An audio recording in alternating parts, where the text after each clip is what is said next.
دیکھیے کئی بار ایسا ہوتا ہے کہ آدمی اپنی غلطی کو خود پکڑ نہیں پاتا،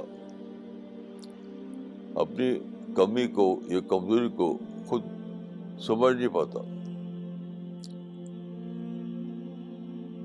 یہ عام طور پر ہوتا ہے کہ اپنی غلطی کو خود ڈسکور کرنا یہ ایک مشکل کام ہے،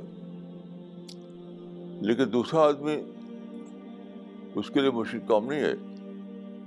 وہ تو فوراً جان لے گا کہ آپ میں یہ کمی ہے. تو دوسرا آدمی جو آپ کی نصیحت کرے وہ آپ کا بہترین ساتھی ہے، آپ کا ہمدرد ہے. اس میں دیکھیے، اس میں ایک بہت اہم بات یہ ہے کہ آدمی کو ایسا بننا پڑتا ہے کہ وہ تعریف سے خوش نہ ہو لیکن نصیحت کو ویلکم کرے. اگر آدمی نصیحت پر غصہ ہو جائے، افینڈ ہو جائے، برا مانے، تو کوئی کیوں نصیحت کرے گا آپ کو؟ پھر دور رہے گا. تو آدمی کو اپنے آپ کو بنانا پڑتا ہے کہ وہ تعریف سے خوش نہ ہو. البتہ اگر کوئی نصیحت کرے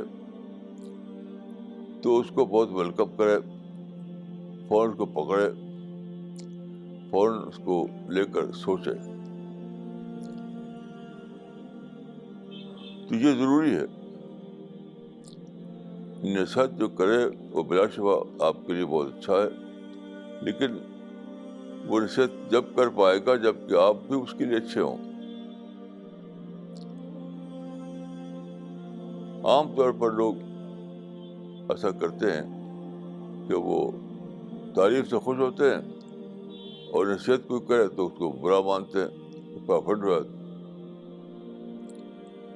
یہ خود اپنی دشمنی کر رہا ہے، خود اپنا دشمن بننا ہے.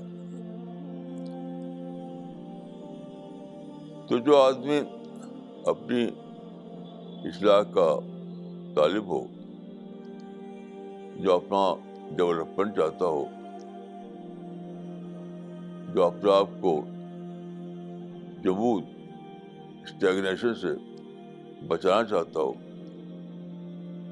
اس کو یہی کرنا پڑے گا کہ تعریف کرنے والے سے وہ کبھی خوش نہ ہو.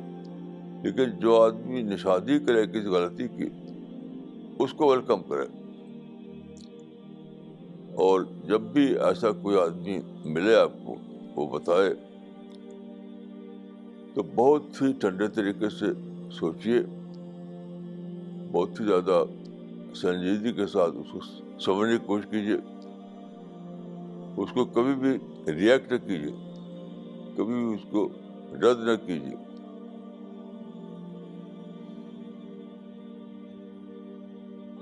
تو سچی بات یہ ہے کہ تعریف کرنے والا آپ کا دشمن ہے اور آپ کی نصیحت کرنے والا آپ کا دوست ہے.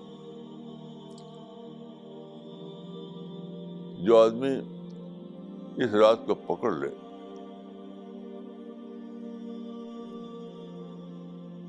وہ یقیناً کامیاب رہے گا.